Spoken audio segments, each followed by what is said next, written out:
Amigos, bom dia. Quero cumprimentar a todos que estão nos acompanhando nesta quarta edição da nossa webinar, onde nós trazemos a todos vocês a pesquisa do mercado imobiliário da cidade de São Paulo, como também do interior paulista. Como sempre aqui, o nosso economista-chefe do Secovi, Celso Petrucci, Guilherme Werner, da Brain, empresa parceira do Secovi, que tem realizado as pesquisas nesses últimos 2, 3 anos em parceria com o Secovi. Mas, antes de passar a palavra, meus amigos, aos nossos convidados, quero mais uma vez saudá-los, dizer que nós temos realizado essa nossa webinar a cada 90 dias, onde nós trazemos a pesquisa do último trimestre e também fazemos um comparativo de forma anualizada. E para que vocês tenham uma ideia da abrangência desta pesquisa, seja da cidade de São Paulo, ou seja, do interior paulista, aqui tem uma ideia, a população do estado de São Paulo está em torno de 45, 46 milhões de habitantes. E hoje, nós estamos fazendo pesquisa em 31 municípios do interior paulista. E a partir do ano que vem, nós estaremos fazendo em 41 municípios. Mas hoje, a fotografia do momento, dos 31 cidades do interior paulista, nós estamos atingindo 13,7 milhões de habitantes. Somado com a pesquisa da cidade de São Paulo, que tem uma população de 11,6 milhões, desta forma, nós estamos atingindo 25 milhões de habitantes do estado de São Paulo, o que representa algo em torno de 55% de sua população. Mas, seguramente, é um cenário ainda maior do mercado imobiliário, pois as cidades que nós pesquisamos, até o Celso ainda me chamava a atenção, desses municípios são os maiores municípios do interior paulista. Por consequência, nós atingimos 55% da população, mas atingimos um universo maior do mercado imobiliário. Portanto, é uma ferramenta extremamente valiosa para todos nós, empresários do mercado paulista. É um cenário de oportunidades, de leitura e de perspectivas de mercado. Eu não quero mais me alongar, eu gostaria de chamar para a primeira apresentação o nosso companheiro Celso Petrucci. Hoje, cada um de nós estamos falando, cada um de um estado. Eu estou em São José dos Campos, estado de São Paulo, o Guilherme fala do Paraná, em Curitiba, e o Celso Petrucci está desde ontem em Brasília, no Distrito Federal, participando do Encontro Nacional da Indústria da Construção Civil, promovido pela Câmara Brasileira da Indústria da Construção. O Celso está lá hoje, inclusive ele está até ausente da abertura do evento para estar aqui nos prestigiando. Celso Petrucci é o nosso economista-chefe do Secovi, formado pela Fundação Escola Comércio Álvares Penteado, ingressou na área do crédito imobiliário em 1976, na diretoria de programas habitacionais da nossa Caixa, nosso banco, e iniciou as atividades sindicais no Secovi em 1983. É economista-chefe do Secovi e atua há mais de 20 anos na Comissão da Indústria Imobiliária da Câmara Brasileira da Indústria da Construção, motivo pelo qual ele está hoje falando direto de Brasília, tendo presidido o mesmo pelo período de 2017 a 2023. Foi representante técnico, conselheiro suplente e titular do Conselho Curador do Fundo de Garantia de Tempo de Serviço, mandatos de 2001 a 2011. Celso, a palavra é tua, bem-vindo mais uma vez e agradeço também por estar sempre nos prestigiando. Obrigado, Celso, uma boa apresentação.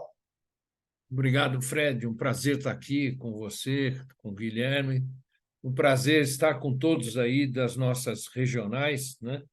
Em nome da Kelma, que eu já vi aí se manifestar, e do Riad, eu cumprimento a todos, os nossos colaboradores das regionais também. E é muito bom estar com vocês aqui para falar um pouquinho sobre o mercado imobiliário. Eu vou tomar uma fala do Guilherme, né? Eu fiz um evento com o Guilherme não faz 30 dias aí em Jundiaí, né? Lá em Jundiaí, né? E eu vou tomar uma fala do Guilherme. Nós, quando mostramos números, né? Nós, quando apresentamos a nossa pesquisa, nós estamos falando de uma... Quando a gente fala assim, terceiro trimestre de 2023, nós estamos apresentando uma foto. Tá certo, Guilherme? Mas quando a gente mostra para vocês o que vem acontecendo em 2020, 2021, 2022 e em 2023, a gente está mostrando, não é mais uma foto, nós estamos mostrando um filme, nós estamos mostrando uma tendência, nós estamos mostrando o que aconteceu no passado, e é com base nisso que normalmente a gente se une, se conversa, debate, e a gente procura, com todos esses dados que a gente tem desse filme, pensar o que vai acontecer daqui para frente. Mas nós não podemos tirar de vista, não podemos tirar de vista, que faz 3 anos e meio, né, e o Guilherme lembrava disso lá em Jundiaí, a gente saía correndo, ia para o supermercado apavorado, saía, enchia o carro de compra, né? Ou pedia pelos aplicativos as compras, e quando as compras chegavam, Fred, a gente pegava todas as compras e passava um álcool nela, limpava as compras, né? Então, nós não podemos esquecer que, se nós tivemos uma crise econômica em 14, 15, 16, que foi a pior do último século, né? Nós tivemos uma crise sanitária agora que ela não tem parâmetro para a gente falar o que poderia ter acontecido e o que aconteceu com o país, né? Foram quase 800 mil mortes, se não me falha a memória, é esse número. A gente nem fala mais da pandemia, né? Nem fala mais da pandemia. Então, eu vou subir a minha apresentação, mas depois que... Entrou aí para vocês? Entrou sim, Celso. Sim, Celso, entrou, está perfeito. Depois que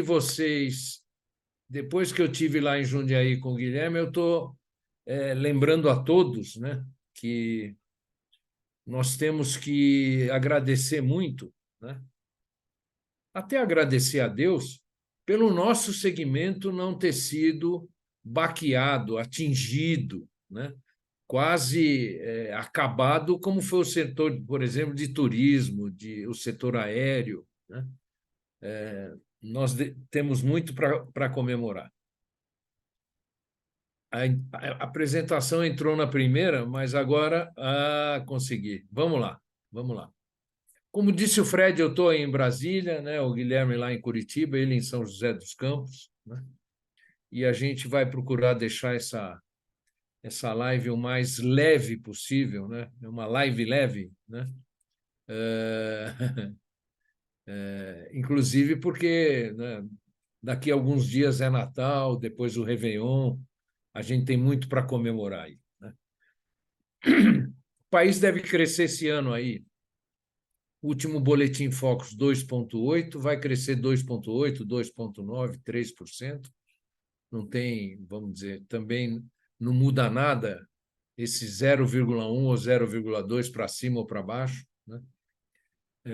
Acho importante dizer que o crescimento do país ele é intimamente ligado à construção civil, né?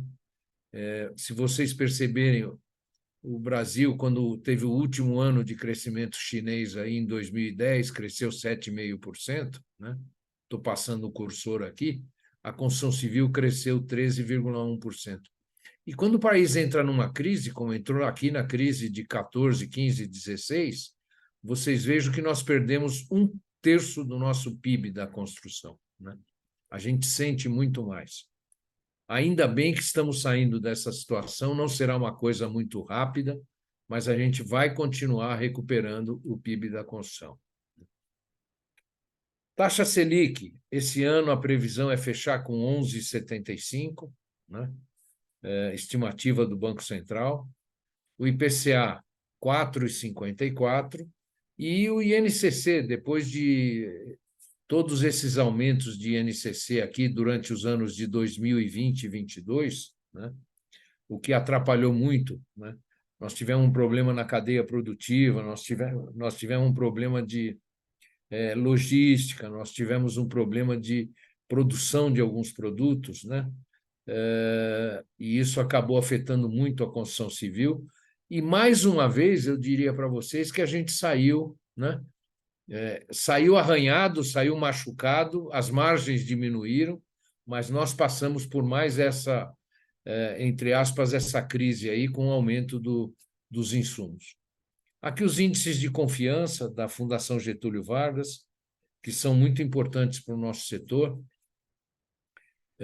Eles são publicados mensalmente e eles acabam refletindo, vamos dizer, a opinião do pessoal da indústria, do comércio, do pessoal da construção e incorporação, através do levantamento da CNI e da CEBIC. A taxa de desocupação, que nós estamos no nível aí de 7,6, estávamos no trimestre fechado em outubro, né?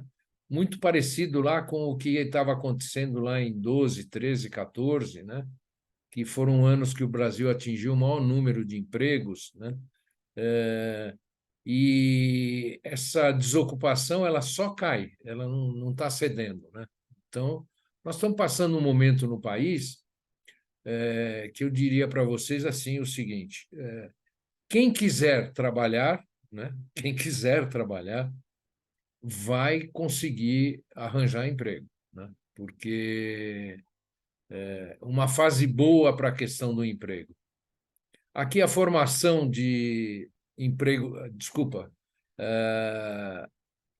a criação de empregos formais.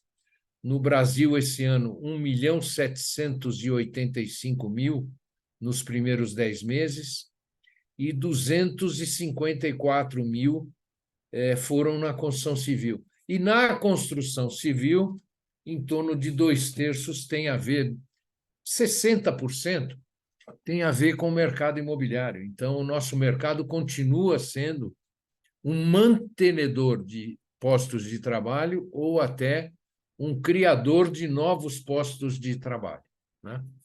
E mais interessante, não sei se é mais importante ou menos importante, quando a gente olha dentro dos milhões e milhões de empregos que o Brasil tem com carteira assinada pela CLT, o estoque da construção civil ele gira em torno de 6% dos empregos. E se vocês olharem aqui a geração nos últimos anos e esse ano mesmo, esses 254.000 empregos, eles são quase 15% de todos os empregos criados, né? ou seja, apesar da nossa participação no estoque de emprego ser 6, 6,5%, 7%, nós estamos criando aí, nós estamos com uma participação praticamente dobrada na criação de novos empregos. Tá? Financiamento imobiliário, que é muito importante para o nosso setor. Tivemos o melhor ano de financiamento imobiliário com recursos da poupança em 2021, vocês vão ver pelos números. Em 2022, caiu um pouco o financiamento com recursos da poupança e em 2023 vai cair mais um pouco. Mas esse caiu um pouco em 22 e vai cair mais um pouco em 23, significa que nós ainda vamos ter entre 140 e 150 bilhões de reais com recursos da caderneta de poupança, né? Eu sugiro que vocês tenham curiosidades, afora a área de educação, afora a área de saúde, que o governo tem que pôr dinheiro porque é obrigado constitucionalmente a dirigir dinheiro para essas áreas, descubram em outras áreas, né, aonde que vocês vão achar uma atividade que nos últimos anos, inclusive 2023, teve mais de 250 bilhões de financiamento, considerando os recursos da caderneta de poupança e do FGTS.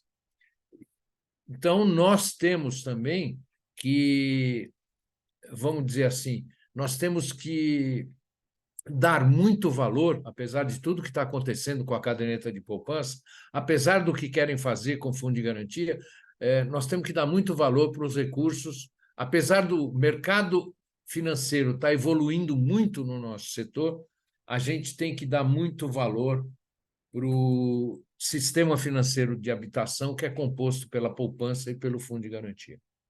Aqui está um pouco dos números que eu falei.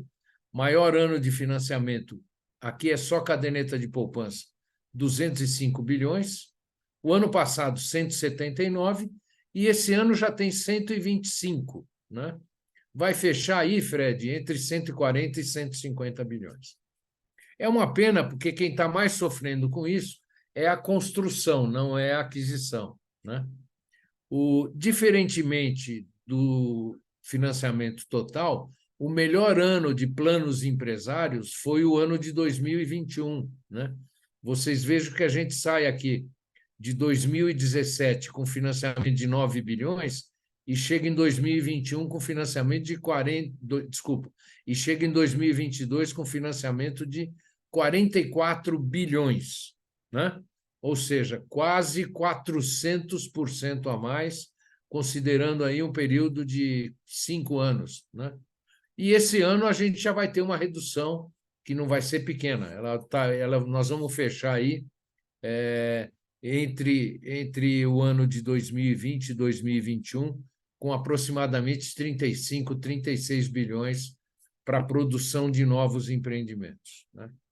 A caderneta de poupança continua sem atratividade e a nossa expectativa é que essa atratividade só venha ou no final de 2024 ou no início de 2025, quando a taxa Selic cair de 2 dígitos, né? Já não existe vamos dizer, algumas casas que trabalham com projeções, com projeções da economia para os próximos anos, essas casas já não acreditam que, perdão, que a Selic possa estar em 1 dígito, né? 9, 9,5, 9,75, no final de 2024, né? E a poupança, a hora que ela cair de 10 para 9,5, a taxa Selic cair de 10 para 9,5, para 9, pode ser que a poupança comece a ter resultados positivos. Mas não tem problema, né?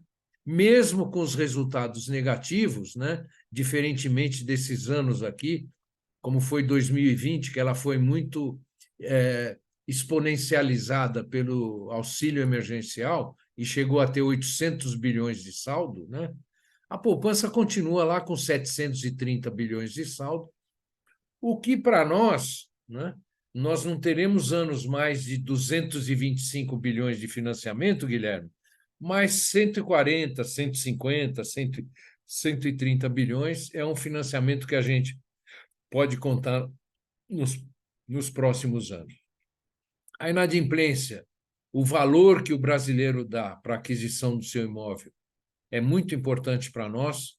A inadimplência, mesmo em períodos de crise, como a crise de 14, 15, 16, ou até na pandemia, vocês vejam que as pessoas fazem questão, fizeram questão e dão a maior importância para o pagamento do seu crédito imobiliário, né? E aqui está uma projeção do que... Opa! Aqui está uma projeção da BCIP do que ela imaginava que fosse o financiamento desse ano, né?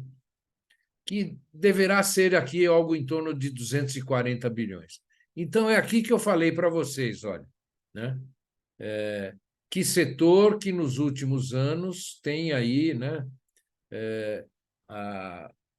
o privilégio, a possibilidade de ter quase 750 bilhões de financiamentos só no ano de 2021, 2022 e 2023, né? Então, somando a poupança mais o fundo de garantia, que esse ano deverá atingir 3 dígitos a aplicação, nós vamos chegar a isso, né? Aqui está Sistema Financeiro de Habitação. Nós temos aí quase 1 trilhão e 300 de recursos entre poupança e fundo de garantia para o nosso setor. E outra coisa que nós temos que comemorar é a chegada de outras operações no mercado. Elas são mais caras, mas são importantes também para o desenvolvimento do mercado imobiliário, e que hoje já atinge aí mais de 700 bilhões de estoque para financiar o mercado imobiliário. São letras imobiliárias garantidas, fundos de investimento imobiliários, letras de crédito imobiliário e certificado de crédito imobiliário. Aqui está como os bancos estão financiando a construção, na comparação desses 10 meses de 23 com os 10 meses de 22. Aqui, como é que eles estão trabalhando na aquisição, né? Então, dá para se ter bastante a ideia de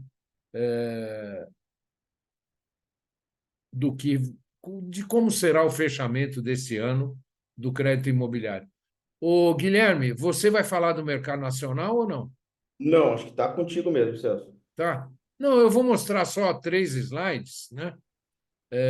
Lembrando que nós, junto com a Brem, além do mercado de loteamentos que a gente faz no estado de São Paulo, além das 31 cidades desse ano, que o ano que vem serão 41 cidades, nós, do Secov, consolidamos os números, junto com a Brem, de 219 cidades pesquisadas. É uma grande parte do mercado imobiliário do país. E quando nós fechamos o terceiro trimestre de 23, nós detectamos uma queda nos lançamentos em um número de unidades de 16%, em valores de 8%. E eu chamo a atenção aqui porque nós lançamos aqui menos 36, 37 mil unidades. Mas quando eu venho aqui para as vendas, né, nos mesmos 9 meses, se vocês perceberem, a queda foi de 16% em unidades nos 9 meses de 23, a queda em valores foi 8%, mas nas vendas eu só tenho queda de 3% em unidades. Olha aqui, ó, dá praticamente 8 mil unidades, Fred. E em valores, nós tivemos um crescimento de 10%. O que mostra que nós tivemos 2 movimentos aí. Um movimento de aumento de preço ou de recuperação de margem e outro aumento de mudança de ticket, né, no mercado imobiliário nacional. Tá? Isto aqui, para mim, é o mais importante, né? Quando eu olho os lançamentos dos últimos 12 meses, se vocês olharem aqui, nessas 219 praças, são 286 mil unidades. Vendas, 314 mil unidades. E a oferta não vendida no nível mais baixo que nós temos no nosso indicador, que ele vem desde o ano de 2016. Então, 2023 menos 16, 7 mais 1, 8. São 8 anos que a gente acompanha o mercado imobiliário nacional e nós estamos aí no indicador de... Nós estamos com uma oferta de 272 mil unidades, com um número de meses para escoamento de 10 meses. Né? Quando a gente fala isso, nós estamos falando que isso nós pegamos a média do país. Né? Tem regiões que o escoamento da oferta pode ser 18 meses. E tem regiões no país onde já está faltando algumas mercadorias, às vezes do programa Minha Casa Minha Vida, às vezes de demais padrões. Né? O Guilherme pode explicar isso quando explicar o mercado também do interior de São Paulo, que eu acho que nós vamos ter uma situação muito parecida com isso. E alguns números do mercado imobiliário da cidade de São Paulo, né? Onde também essa realidade de menos lançamentos e mais vendas ela acontece. Né? Lançamos esse ano, nos 10 primeiros meses, praticamente 1 bilhão a mais do que o ano passado em lançamentos, só em número de unidades. Desculpa, gente, desculpa. Eu estou falando que quando a gente põe... Eu, quando estou com as imagens, ela tampa lá o meu título principal lá. Falando do programa Minha Casa Minha Vida na cidade de São Paulo. Né? Nos 10 primeiros meses foram lançados 1 bilhão a mais, foram 25.600 unidades lançadas, né? 1.600 unidades a mais, 7% em relação a 2022, e a venda foi aqui de 500 milhões a mais nos 10 meses, com 1.300 unidades aqui, né, vendidas a mais. E quando eu olho outros mercados, é onde eu vou ver que eu estou lançando 1 bilhão e 800 a mais em outros mercados, pegando todas as tipologias, à exceção do Minha Casa Minha Vida, mas o número de unidades lançadas, Fred, está caindo 12% aqui. Né? E mesmo com o número de unidades lançadas está caindo 12% aqui, o número de unidades vendidas está subindo 18% aqui. Ou seja, lançamos 28.500 unidades nos 10 meses de 23 e vendemos 33.600 unidades nos 10 meses de 23. E aqui também com aquele fenômeno de um pouco de alteração de preço e um pouco de mudança de ticket, de tipologia das unidades. O ano passado, nesses 10 meses, nós vendemos 22 bilhões e esse ano, nos 10 meses, só de outros mercados, vendemos 28 bilhões e 600. Então, esse aqui é o resumo. Na cidade de São Paulo, lançamos 32 bilhões, vendemos 35, e unidades lançadas, lançamos 54 e vendemos 62 mil unidades. Aqui estão os tickets médios de todas as faixas de preço, né? Lembrando que a gente tem uma faixa de preço ainda até 264 mil, que o programa Minha Casa Minha Vida só mudou a partir de 7 de julho. Né? Provavelmente o ano que vem suma essa primeira faixinha aí, mas ela é muito importante porque, se vocês olharem, 61% das unidades que foram vendidas em São Paulo, elas são unidades de até 350 mil. Né? Então, aqui eu tenho a faixa de preço, a participação nas vendas, aqui eu tenho o VGV, né, dessas faixas de venda, e aqui em vermelho os tickets médios. Né? Então, se vocês olharem atentamente, ou quando receberem a apresentação, vão ver que o mercado, eu diria para vocês, ele está aderente em todas as faixas de preço, em todos os padrões. No padrão baixo, no padrão médio, no padrão do médio alto, no padrão alto e no altíssimo padrão. Se não fosse assim, os imóveis acima de 2 milhões e 100 não seriam responsáveis aí por 25% do VGV todo na cidade de São Paulo. Os distratos continuam, vamos dizer, com um percentual aí de distratos dos últimos 12 meses, da média de distratos dos últimos 12 meses, dentro do que a gente acredita um racional da incorporação imobiliária, 5,1%, muito auxiliado pela lei dos distratos de dezembro de 18, né?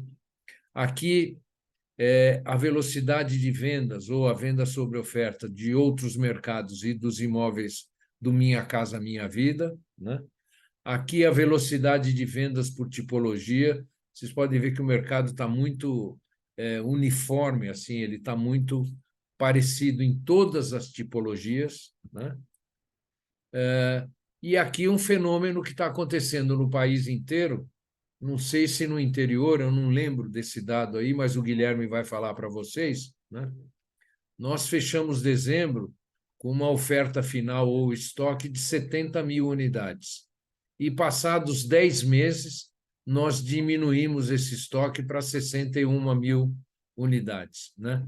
O que também, em termos de escoamento de oferta, melhorou a performance tanto em outros mercados quanto nos imóveis econômicos. Ou seja, passado todo aquele problema de recuperação aí dos aumentos de preço, né? Acho que é importante dizer para vocês, o INCC ele está subindo 3 a 4% esse ano, mas ele está num patamar muito alto, tá? Então, os incorporadores, os construtores ainda estão muito cuidadosos para lançar os seus novos produtos, porque quando ele faz a viabilidade dele e ele já tem uma margem que ele trabalha há muitos anos, né? Às vezes ele fica preocupado de colocar aquele produto no mercado e de não atingir o bolso do comprador que ele imagina, né? Esse movimento vai cada vez mais se resolvendo, né? Mas fruto desse movimento é que nós estamos tendo uma redução de estoque, uma redução de oferta final em todo o país, porque o mercado vai indo muito bem, obrigado. Ou vai bem, o mercado vai bem. E os incorporadores e construtores seguraram os seus lançamentos, né? Estão mais receosos de fazer os seus lançamentos, de buscar um mercado mais adequado para os produtos que ele já tem dentro de casa. Aqui é vamos dizer, um acompanhamento que a gente faz do aumento do preço nominal do imóvel.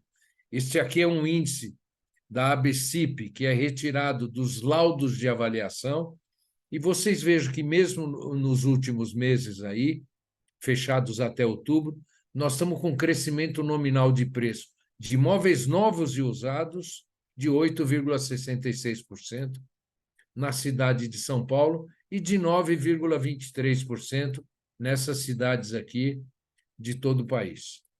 É isso que eu queria falar para vocês, né?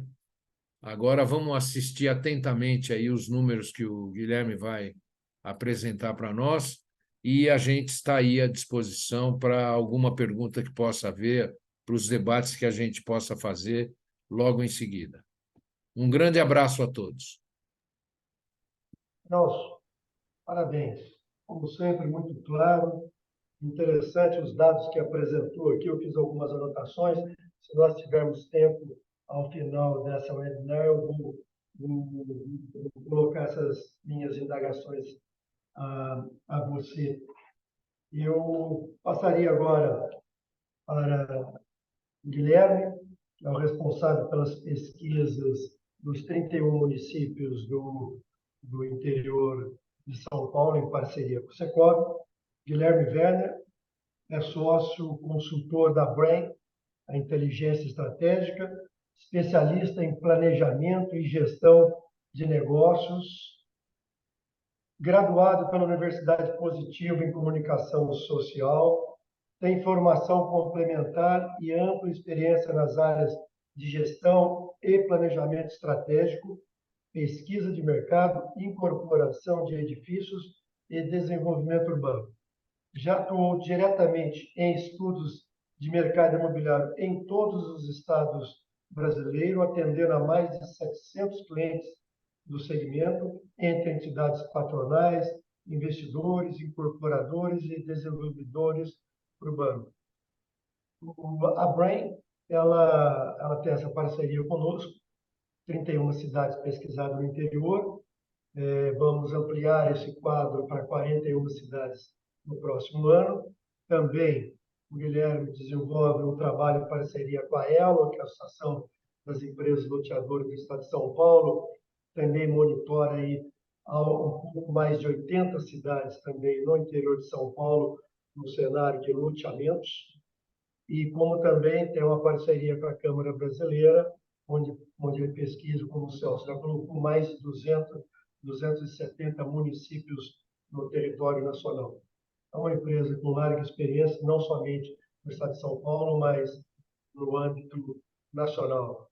Guilherme, mais uma vez, obrigado por estar colaborando conosco e estar participando dessa webinar. A palavra é sua e uma boa apresentação, Guilherme. Obrigado. Obrigado, Fred. Bom dia, Fred. Bom dia, Celso, novamente. Um prazer estar com vocês no nosso último webinar aqui no ano, onde a gente vai falar do mercado aí do interior, agora em detalhes, com os resultados consolidados do terceiro trimestre. Acho que a gente tem boas notícias. Temos aí também movimentações no interior que vão em consonância com o que a gente viu nos dados nacionais que o Celso mostrou, em termos de desaceleração de lançamentos e manutenção de vendas. Aqui no interior de São Paulo, a gente cresceu vendas, se comparado a 22, né? Então, acho que a gente tem bons dados para mostrar aqui e perspectivas interessantes para 2024, né?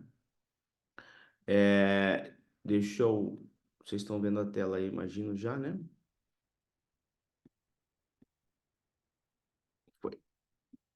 Vamos lá. Só recapitulando, né, as 31 cidades são dispersas aí nas regionais onde o Secovi acompanha de perto, atua recorrentemente. Então, a gente separa isso por regiões, né? Então, vou mostrar aqui os dados comparativos dessas regiões como um todo. E também, no final, a gente mostra alguns rankings ali rápidos das cidades que mais lançaram, mais venderam, né? Só recapitulando aí a representatividade populacional dessas cidades acompanhadas, né? Onde a gente congrega aí boa parcela da população do interior paulista. Falar de lançamentos e vendas do terceiro trimestre. Então, aqui vem uma onda vermelha aqui nos percentuais, porque realmente, quando a gente fala em lançamento, o interior se ajustou rapidamente nesse ano. A gente tirou o pé do lançamento num patamar até mais superior do que as médias nacionais. Isso pode decorrer do maior protagonismo que o programa Minha Casa Minha Vida tem no interior, se comparado a outras praças, sobretudo capitais brasileiras, ao ponto de que o primeiro semestre, aqui a gente está falando no agregado, né? O primeiro semestre a gente tenha tido uma queda mais substancial. Não sei se vocês se recordam do último webinar, mas o primeiro semestre, no agregado do semestre, a queda era próxima a 40% em lançamento, né? E aqui agora no acumulado dos 9 meses, a gente chegou numa queda acumulada, se comparado 22 com os 9 meses de 23, de 27%. Então, a gente lançou 10 mil unidades a menos nessas 31 praças. Se vocês verem aqui no acumulado apenas Jundiaí, como o Celso falou, a cidade que a gente teve aí há pouco tempo, falando em específico ali no encontro de mercado, teve uma retomada de lançamentos, né? Se comparado a 22. Mas daí não é também um volume absurdo. O que acontece em Jundiaí é que Jundiaí lançou pouco em 22. Não é que lançou muito agora, né? Isso deu um crescimento aí percentual grande, né? A gente tem outras praças que tiraram o pé de forma mais contundente, como o caso de Rio Preto, o que foi ótimo para a cidade. A gente chegou novamente a patamares de 3 mil unidades em oferta final, tínhamos chego a patamares de 4 mil. Já temos notícias de bons lançamentos no último trimestre em Rio Preto, que deve mudar um pouco este cenário aqui, um volume que na próximo webinar nosso aqui já vai aparecer, que foram lançados agora ao longo do quarto trimestre, né? Mas o fato é que a gente teve uma queda de 27%, onde Rio Preto, seguido de Piracicaba, foram as cidades, Sorocaba idem, ABC idem, as cidades que mais tiraram o pé em lançamentos. O Vale, aí, Fred, ó, andou de lado, né? São José lançou aí, no terceiro trimestre, particularmente São José dos Campos, lançou bastante coisa, né? Então, a gente conseguiu ter uma manutenção da oferta. Outras cidades que eram, abre aspas, e são, abre aspas, mais dependentes do programa Minha Casa Minha Vida, que não tem nenhum problema nisso, porque realmente é onde está boa parcela da demanda dessas cidades, tiveram quedas percentuais mais expressivas, né? O que a gente nota também já ao longo do terceiro trimestre, que foi o primeiro trimestre onde o novo programa Minha Casa Minha Vida vigorou na sua totalidade, por assim dizer, já um reequilíbrio dos lançamentos entre o padrão econômico, Minha Casa Minha Vida, e os demais padrões, né? Então, a gente lançou 48% do que a gente lançou nessas cidades do interior ao longo do terceiro trimestre foram unidades Minha Casa Minha Vida, né? Sendo que a gente teve proporções aqui interessantes, percentualmente falando, a maior proporção na RM de São Paulo, né? Se a gente vê aqui também, a regional de Bauru como um todo lançou praticamente apenas Minha Casa Minha Vida. E tivemos Vale do Paraíba e Sorocaba também como uma presença maior, percentualmente falando, de unidades enquadradas no programa, em detrimento às unidades desenquadradas, né, os demais padrões. E aí, essa menor participação no Minha Casa Minha Vida, sobretudo ao longo do primeiro semestre, acarreta numa queda mais sutil em VGL. Então, enquanto a gente tem uma queda de 27% em unidade, em VGL essa queda se dá em 10%. A gente lançou ao longo dos 9 meses 14, quase 15 bilhões de reais. 15 bilhões de reais no interior. Significa dizer que se a gente anualizar numa conta de padaria aqui, a gente lançará aí próximo a 20 bilhões, né? Neste ano, nessas 31 cidades. 20 bilhões é realmente um volume bem considerável. Vejam o Jundiaí, que destoa positivamente, teve um lançamento aí nos 9 meses deste ano em patamares de 700 milhões. A região de Campinas, junto com Baixada e junto com RM, né, somam aí, despontam como as principais regiões em valor, né, de produtos lançados, próximos a 3 bi, que é a RM, a região de Campinas e a Baixada, né, que tem o maior ticket médio dentre essas regiões todas, né? A grande queda aqui em VGL é creditada a Rio Preto, onde no mesmo período do ano passado tinham sido lançados 860 milhões e neste ano foram um pouco mais de 400, né? Onde, como eu disse, no último trimestre esse número já vai dar uma reequilibrada, mas foi importante para o mercado lá esse rápido ajuste. Acho que essa é um grau de amadurecimento do setor também, né? O setor tem se ajustado rapidamente quando percebe algumas movimentações. Não vamos falar o termo superoferta, porque eu não acho que ocorra em nenhuma dessas cidades, mas talvez em alguns padrões, em algumas regiões localizadas, um volume de oferta no mesmo padrão, numa mesma tipologia, né? Num volume superior ao que se esperava. Então, algumas cidades se ajustaram rapidamente nisso, ao ponto de que a gente tem aí, ao final do terceiro trimestre, um patamar razoável, né? Em termos de VGL, naturalmente, a participação cai, né, do Minha Casa Minha Vida. Como eu falei, lançamos aí 4 bi 660 praticamente ao longo do terceiro tri, né, onde 22% apenas seria VGLs creditados ao Minha Casa Minha Vida. Se a gente olhar o Minha Casa Minha Vida, né, aqui a participação está somando, né, a participação das regiões. Então, a RM de Campinas foi responsável por quase 20% dos lançamentos aí do interior como um todo, seguindo do ABC em unidade, tá? Seguindo do ABC 17% e depois RM 14%. Mas se a gente olhar aqui, apartar os Minha Casa Minha Vida, a gente lançou 8.300, sendo que quase 4.000 unidades foram Minha Casa Minha Vida, né?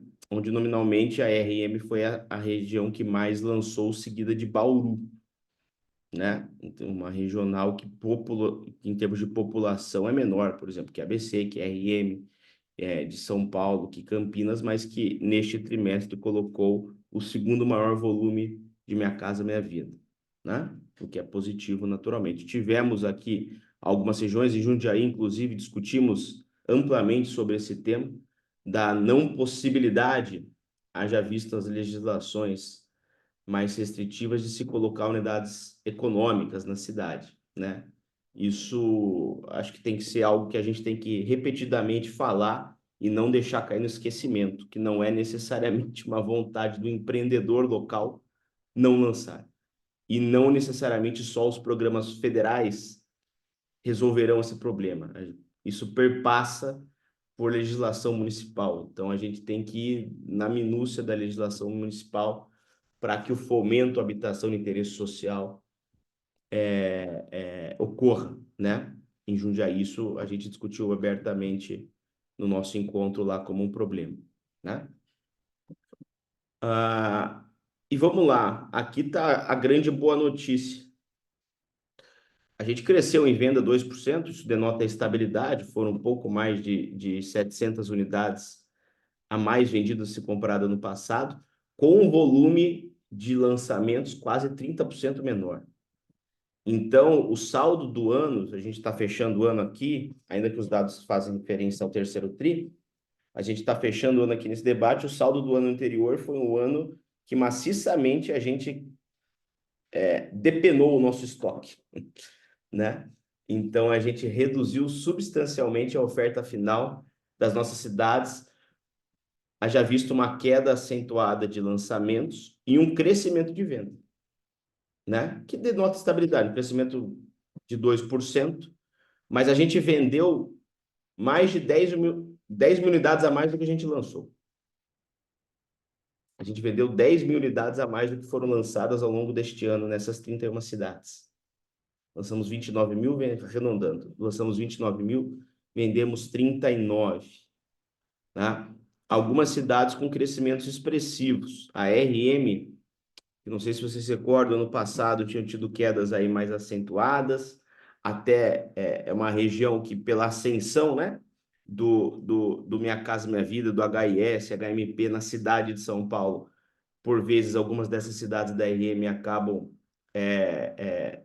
não sendo absorvidas as unidades em detrimento ao sucesso paulistano em si, mas esse é um ano de crescimento substancial da RM. Crescemos 40% o volume de unidades vendidas na RM de São Paulo. Chegamos próximo a 9 mil unidades em 3 trimestres.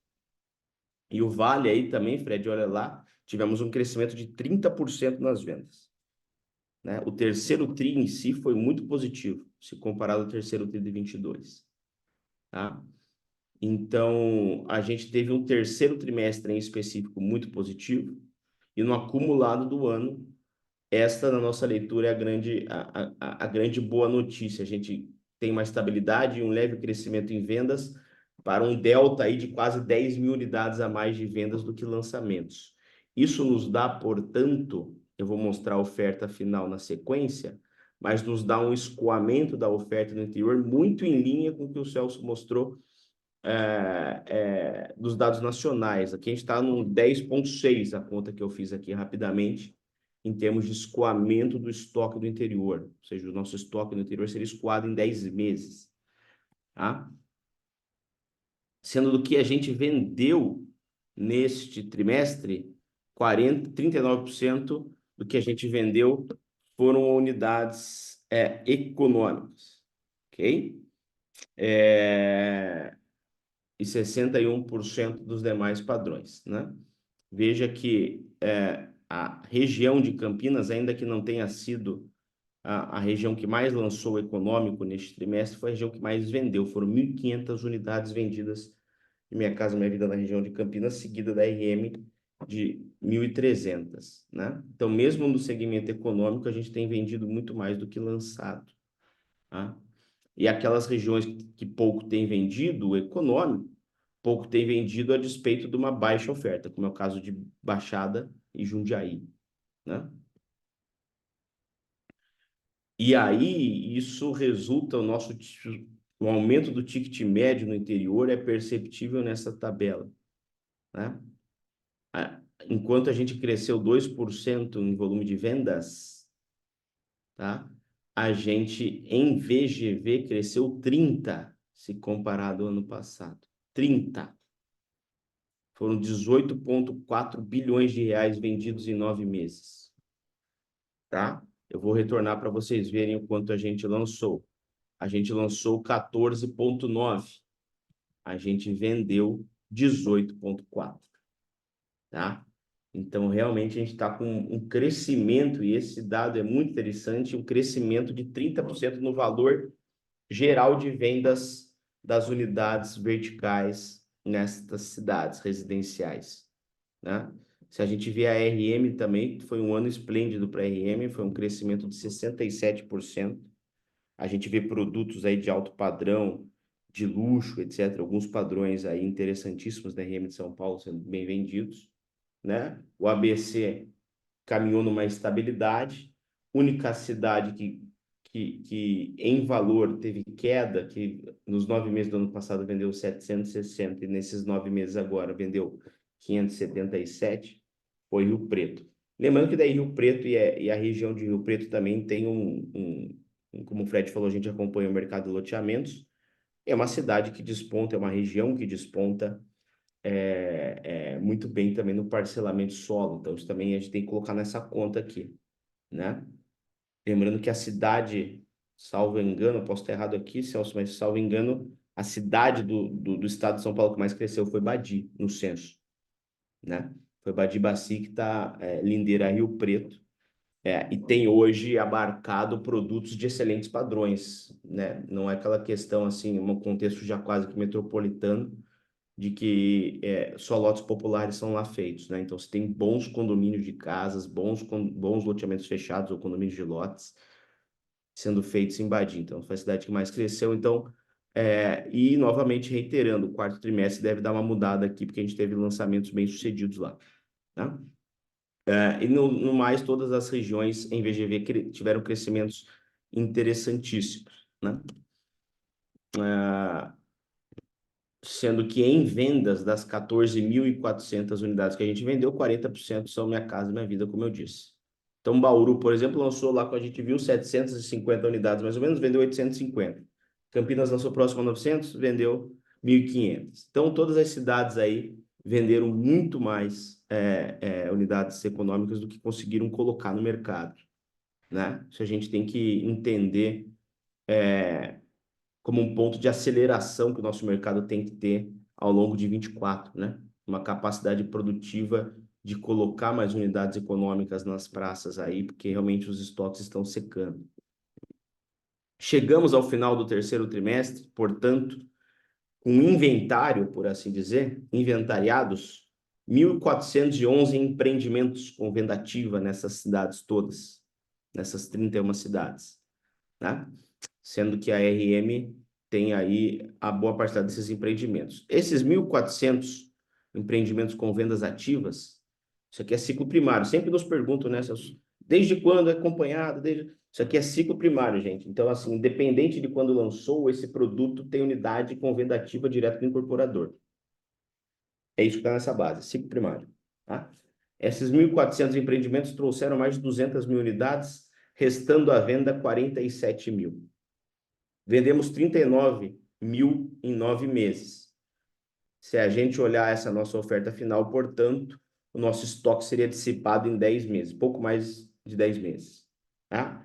Temos uma disponibilidade baixa de 22%, algumas regiões com disponibilidades inimagináveis, que realmente isso aqui denota a falta de produto, né?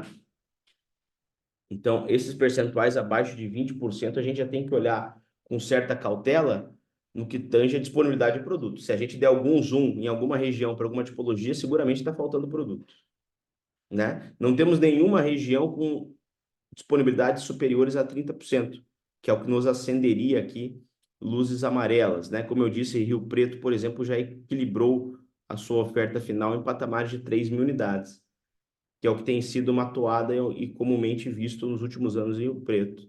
Chegamos a ter, no início do ano, próximos a 4.000, né? 4.000 unidades em oferta final na cidade de Rio Preto, mas a despeito da desaceleração de lançamentos, houve um equilíbrio dessa oferta final, que naturalmente é positivo. E a região de Campinas, por exemplo, vendendo mais de 9.000 unidades esse ano, até agora tem aí 8.200 em oferta final, junto com o RM de São Paulo, são as duas regionais com maior volume hoje. Oi, Fred. Guilherme, tem uma questão aqui no chat, estou perguntando se a cidade de Itapetininga está compreendida nessa pesquisa ou não. Não, Itapetininga é compreendida na pesquisa da Elo. A Elo Itapetininga está dentro das 81 cidades, porque aqui a gente está falando de incorporações verticais, né? Então a gente congrega aqui essas cidades que estão tem uma volatilidade maior no que tange a incorporação vertical. Agora Itapetininga tem uma volatilidade grande, sim, no mercado de loteamentos. E lá dentro da pesquisa Secov, a Elo, e que a gente produz, está lá. Tá? Obrigado. Tapetininga, Santa Fé do Sul, toda aquela região lá tem muito lote, né? Se a gente passar uma régua, hoje o ticket médio do interior como um todo é um 470 mil para 63 metros. Maior metragem média à vista justamente é na Baixada Santista, beirando quase 80 metros quadrados. Em contrapartida, a menor é em Bauru, né? 54. Tivemos lançamentos aí 100% direcionados agora ao produto econômico. Sendo que o nosso preço médio já chega a 7.300, né? Temos regiões aí com preços médios bem interessantes. Há pouco tempo todo mundo falava, né? Nossa, é difícil pegar preço exterior, é 5.000, 5.500, 5.000, 5.500. Por muitos anos a gente ouviu a seara dos 5.000 como preço médio, né? E hoje nenhuma cidade, claro, por aumentos do custo que a gente teve nos últimos anos, mas nenhuma cidade tem tido isso, né? As cidades que ainda estão em patamares mais baixos nessa comparação seguem sendo Bauru e Piracicaba, né? O Vale aqui já descolou para 6,5, né? E o maior preço médio, Baixada Santista, a despeito dos produtos litorâneos aí e de segunda moradia que puxam para cima um pouco essa média, tá? Por tipologia, né? Então, se a gente pensar mesmo os 3 dormitórios, o ticket médio de um 3 dormes hoje nessas cidades todas é de 800 mil, né? E o 2 dormes, olha aqui, o 2 dormes já está beirando ali, ultrapassando hoje o teto dos 350, né? E o 4 dormes, realmente, quem produz 4 dormes exterior já produz um 4 dormes orientado ao produto de luxo, né? Com metragens médias de 200. Então, realmente já ultrapassa aí os 10 mil reais o metro quadrado, né? 10.800. Aqui tem essa prestação roda, né, para a turma, enfim, aqui não é nosso objetivo olhar dado a dado, quero fazer algumas inferências aqui, mas isso aqui é o que foi lançado, aqui é o que está em oferta final, por padrão, né? E aí eu queria olhar aqui para vocês que do Minha Casa Minha Vida, das 47 mil unidades, 16 mil são Minha Casa Minha Vida, 34% do que a gente lançou aqui agora, esse trimestre já foi quase equilibrado. Foram 48% do que a gente lançou esse trimestre era Minha Casa Minha Vida. Mas do que resta à venda hoje no interior, apenas 35, aí vamos 34, né? 34,3. Outros 44, e portanto hoje o maior mercado em unidades, né? Que o interior possui é o mercado standard, que é do teto a 700 mil reais de ticket médio. Tá? Este é o maior mercado no agregado e também muito puxado isso por conta do ABC, né? Onde incide maior, aí, mais de 75% é este mercado. Tá? Se eu for, por exemplo, para Bauru, é a maior concentração percentual de imóveis econômicos. Na Baixada praticamente não existe, Jundiaí muito pouco, ABC mesmo também está com um patamar muito baixo de produto econômico, né? E Sorocaba ainda também tem aí 46, Rio Preto 48, Piracicaba 49, tá? Se a gente pegar produtos acima de 1 milhão, estariam nesses 3 patamares aqui, né? Naturalmente, a exceção da Baixada, e aí vem Campinas aí com mais de 10% da sua oferta já em produtos acima de R$ 1 milhão, né?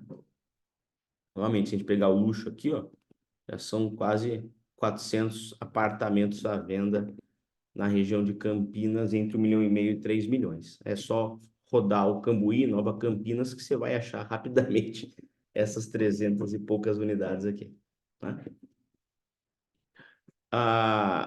E aqui está o ticket médio por região, né? Aqui eu tô com o problema igual do Celso, onde a nossa fotinha está tapando o meu título aqui. Minha Casa Minha Vida, eu estava desconfiando, Minha Casa Minha Vida.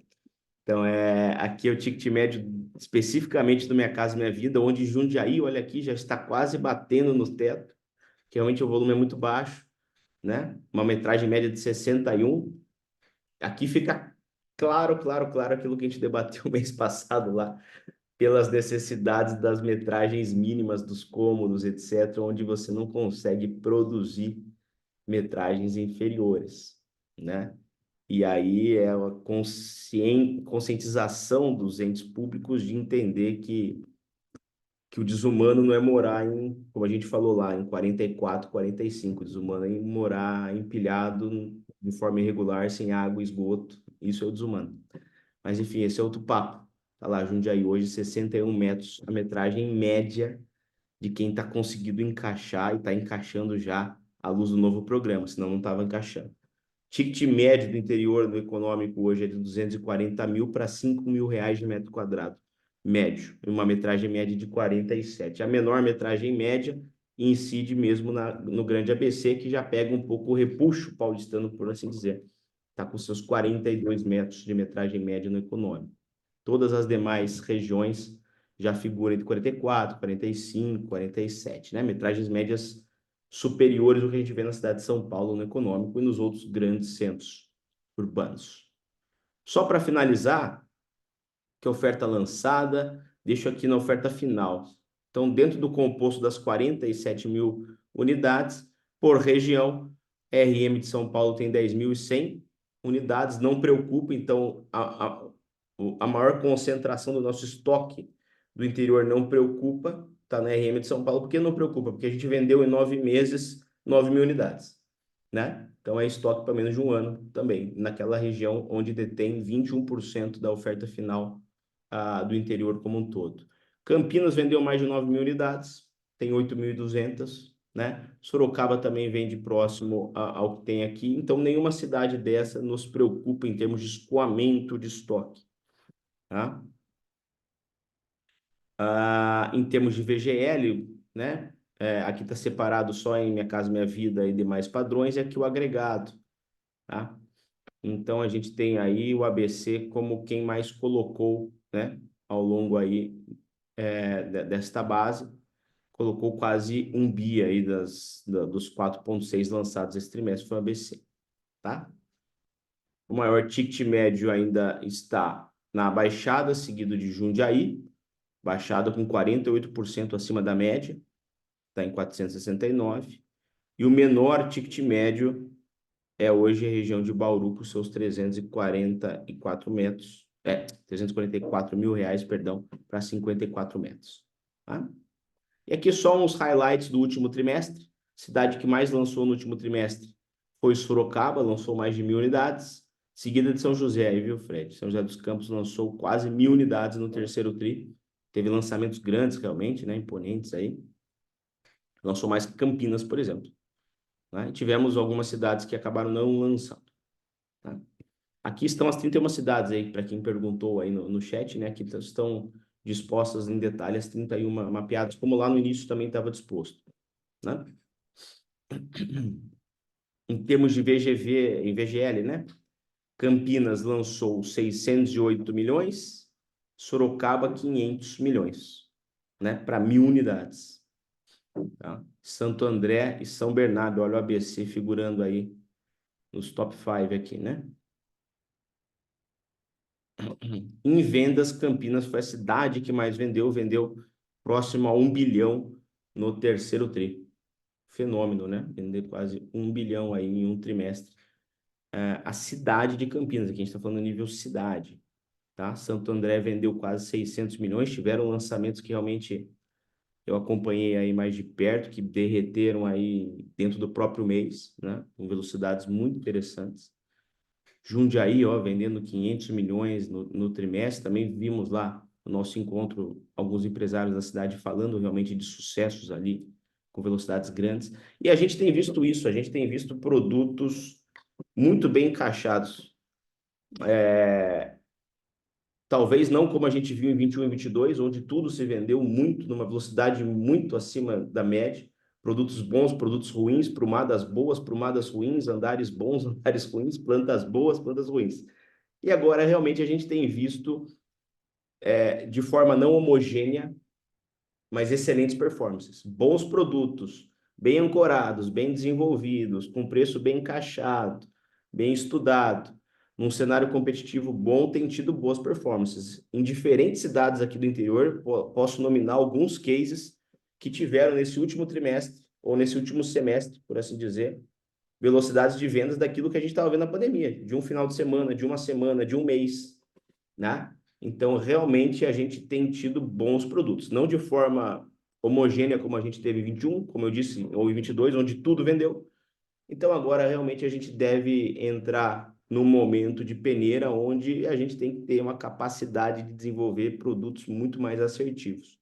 Bons produtos, quando eu falo bons produtos, são bons desenvolvimentos, boas plantas, boas fachadas, bons projetos, bons preços, tem tido realmente velocidades esplêndidas no interior. Poderia citar alguns vários casos aqui. Seria isso que eu tinha para falar para vocês. Novamente, um prazer estar com todos. Obrigado. Guilherme, bom, parabéns.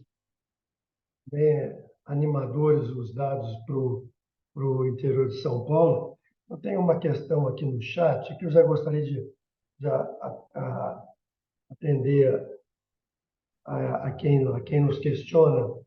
Ele pergunta aqui, tem preço baixo por causa do volume ofertado de térreo mais 3 andares? O preço de pavimento alto está igual às demais cidades? Ele consegue identificar isso? Sim. Eu Eu acho acho que que, é eu uma acho que casa quando a Minha gente Vida. fala ter mais, a gente fala terra mais três, a gente fala de Minha Casa Minha Vida, essencialmente, né? Ah, Então ah, a gente ah, não tem uma possibilidade de elasticidade de tabela, porque está ancorado nos tetos, né? É claro que andares mais altos normalmente têm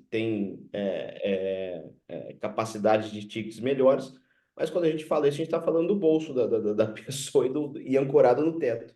Então, não uhum, acho que seja a justificativa única da ancoragem de preço de Piracicaba, né? uhum. Eu acho que é a maior proporção de imóveis econômicos sobre o total da cidade que justifica esse preço menor. Se eu puder dar uma opinião, eu Óbvio. acho que o mercado de Piracicaba não é diferente das outras cidades do interior. Nós vamos achar muitas cidades do interior que o térreo mais 3 ou térreo mais 4 é o produto do Minha Casa Minha Vida e que derruba muito o preço médio do metro quadrado. Só isso.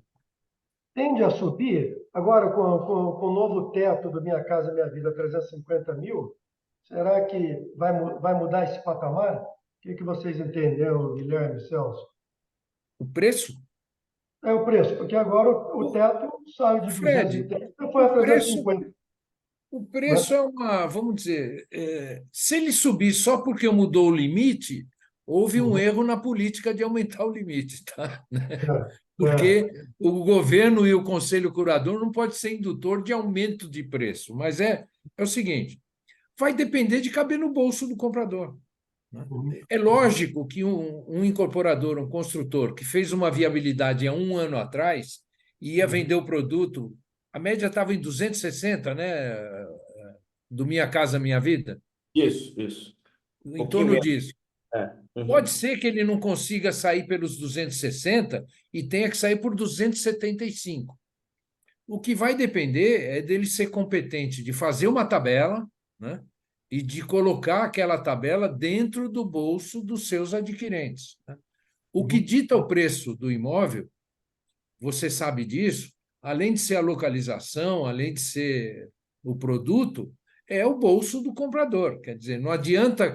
Eu ia lançar por 260, agora, porque o limite foi para 350, eu vou lançar por 300. Provavelmente vai bater com a cara no muro. Tá? Né? Então, depende muito da adequação dos produtos aos seus consumidores locais. Tá? Exatamente. Ô, Celso, eu soube que ontem você está em Brasília e ontem, aproveitar um pouco aí da sua percepção, do seu sentimento, de suas impressões. Ontem você teve uma reunião com a vice-presidente de habitação da Caixa Econômica Federal, Inês Magalhães, juntamente com o Rodrigo Vermelhinho. E a Caixa Econômica Federal, sabidamente, é o grande agente financeiro do mercado imobiliário nacional.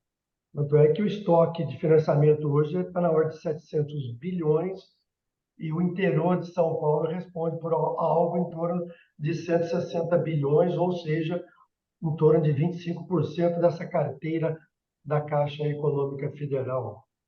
Inclusive, até mesmo você já falou que o interior hoje tem mais financiamentos que a própria cidade de São Paulo.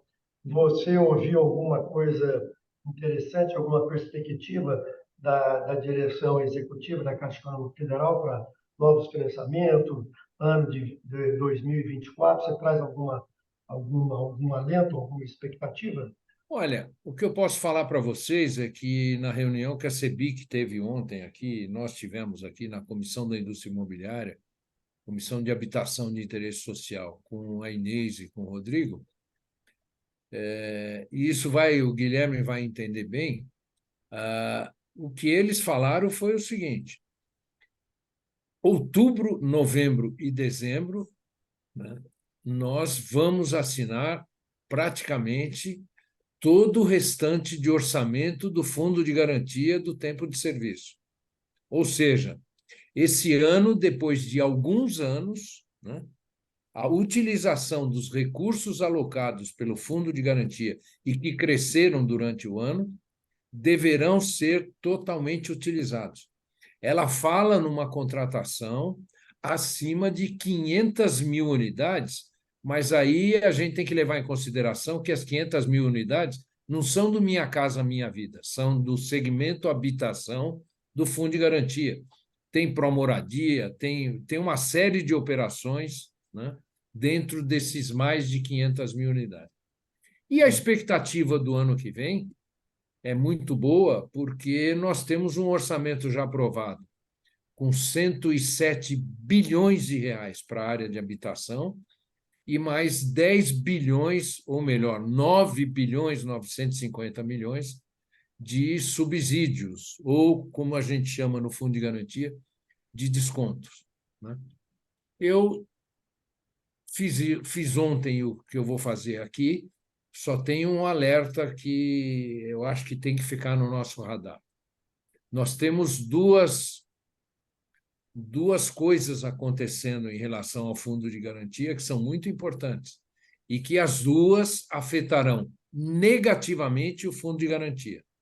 É o resultado da ação direta de inconstitucionalidade, que pretende equiparar o rendimento das contas do fundo de garantia ao rendimento da caderneta de poupança, dobrando o rendimento do fundo de garantia, e vai alterar as taxas de juros do fundo de garantia, certamente. Mas uma questão que mais nos preocupa essa a gente está acompanhando, a gente já esteve com os ministros, a gente tem um posicionamento forte, o Secov, a Abrainc, a CEBIC, a gente está trabalhando junto aos ministros do Supremo Tribunal Federal. Nós já temos 3 votos a favor de equiparar o rendimento, mas a gente acredita que isso ainda possa ser amenizado, atenuado, não revertido, mas que possa haver vamos dizer, uma adequação aí em termos de modulação dessa decisão futura aí, né? Essa decisão, qualquer decisão que tenha, vai valer a partir de 2025. mas a gente acha que isso poderá não ser feito ano a ano, pode ser feito a cada 3 anos, a cada 5 anos, né? Vamos lá. E a outra preocupação nossa, em 2020, ainda no último governo, foi aprovado o tal do saque aniversário. O saque aniversário, para alguns analistas, e eu particularmente, que tive 10 anos relacionados com o Fundo de Garantia, eu acho um absurdo. É um absurdo. Outro dia, eu assistindo à televisão, uma empresa de turismo, né? Uma empresa que vende pacotes aéreos, dizendo: utilize seu fundo de garantia para fazer viagens, né? O saque aniversário virou uma operação de crédito, entre aspas, consignado, que os bancos estão explorando, e muito bem explorados, né? E isso tem tomado bilhões e bilhões do fundo de garantia. Então, eu acho que isso é muito mais nocivo ao fundo de garantia, a questão do saque aniversário. Também estamos trabalhando nisso.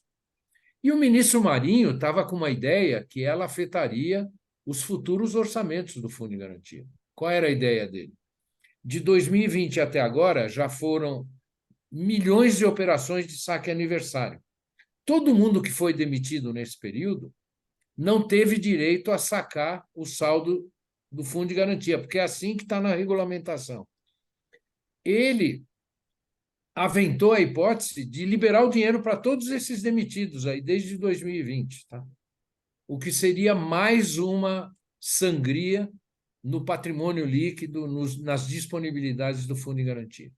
Então, eu diria para vocês o seguinte: o ano passado nós não temos previsão de faltar recurso, agora nós temos que ser muito cautelosos com o acompanhamento de tudo que acontece no Fundo de Garantia do Tempo de Serviço, porque o que vai correr o risco são os orçamentos a partir de 2025 e futuros, em função dessas decisões, uma do Superior Tribunal Federal e outra do governo em relação ao saque aniversário. Tá? Obrigado. Falei demais, falei demais. Não, mas esclarecedor, importante. Guilherme, tem um aqui do nosso chat. O Vale do Paraíba teve um aumento de 30% nas unidades vendidas, o maior índice do interior. O que explica esse aumento significativo?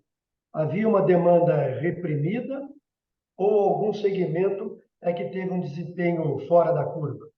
O que você conseguiu observar aqui na região do Vale, Guilherme? Eu acho que é um misto disso tudo, né? Mas a verdade é que a gente retomou o lançamento, né? E isso está ligado muito mais, a gente monitora Taubaté e São José, né? Isso está ligado muito mais, de forma mais acentuada em São José dos Campos. E isso é uma retomada, basicamente, também do movimento dos produtos econômicos. Em São José, a gente teve lançamentos, aquela com 30% é a unidade, né? Então, a gente teve lançamentos importantes econômicos na cidade de São José ao longo do terceiro tri. Em agosto, em julho, etc. A gente teve lançamentos grandes, em volume de unidades, no segmento econômico. Então, acho que eu acreditaria esse aumento, boa parcela desse aumento, por uma retomada dos produtos econômicos na cidade. Excelente. Ô, Celso, eu quero formular, na sua apresentação, é uma coisa que chama muita atenção, eu até fiz as contas aqui, Celso. O SBPE, comparativamente, de 21 a 22, ele perdeu espaço. Ele caiu de 42% da participação no mercado para 35%, enquanto que os outros fundos eles tiveram um acréscimo de 31% a 38%, ou seja, mais de 20%. Você consegue, Celso, nos dizer o porquê disso? Sabidamente que esses outros fundos, os recursos são mais caros para o tomador. Não, O SBPE está perdendo tração? Como é que você vê simples, esse cenário? rápido e objetivo. É simples. Os bancos já estão com os recursos da caderneta de poupança aplicados, né? Não existe mais necessidade de direcionamento de recursos. Então, a gente vem trabalhando em outras possibilidades, né? Uma delas é a redução do depósito compulsório, né? Que os bancos são obrigados a deixar no Banco Central, para ver se a gente traz mais recursos para o SBPE. Vai ficar mais caro, enquanto a poupança não voltar a ter rentabilidade que permita crescer seus ativos, né? Que já foram 810 bilhões há 4 anos atrás, 3 anos atrás, e hoje são 730 bilhões, nós vamos continuar pagando um pouco mais caro pelo recurso, né? E nós não teremos redução de taxa no financiamento do SBPE. Tá?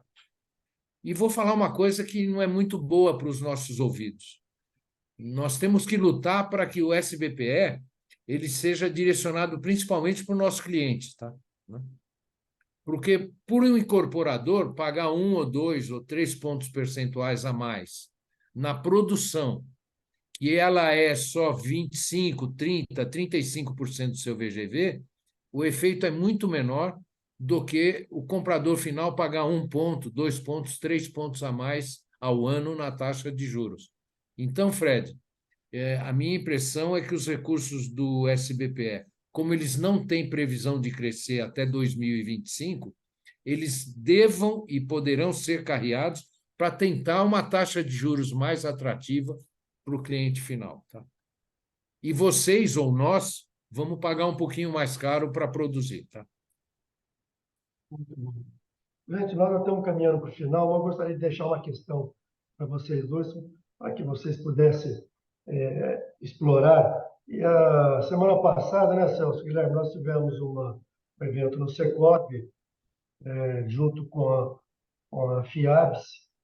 Nós recebemos lá o Demétrio, falou sobre geopolítica, e ele brincava que nós fizemos uma pergunta sobre futurologia.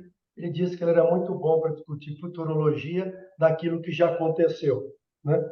Mas eu gostaria de pedir uma futurologia para vocês, que o que eu consegui observar na apresentação de ambos, tanto o cenário nacional quanto o cenário da capital paulista, São Paulo e do interior, eles são exatamente o mesmo cenário. Ou seja, os lançamentos esse ano nós tivemos em queda, as vendas nós vendemos mais do que lançamos, os estoques hoje giram em torno de 10, 11 meses e estamos recuperando o preço final do metro quadrado dessas unidades.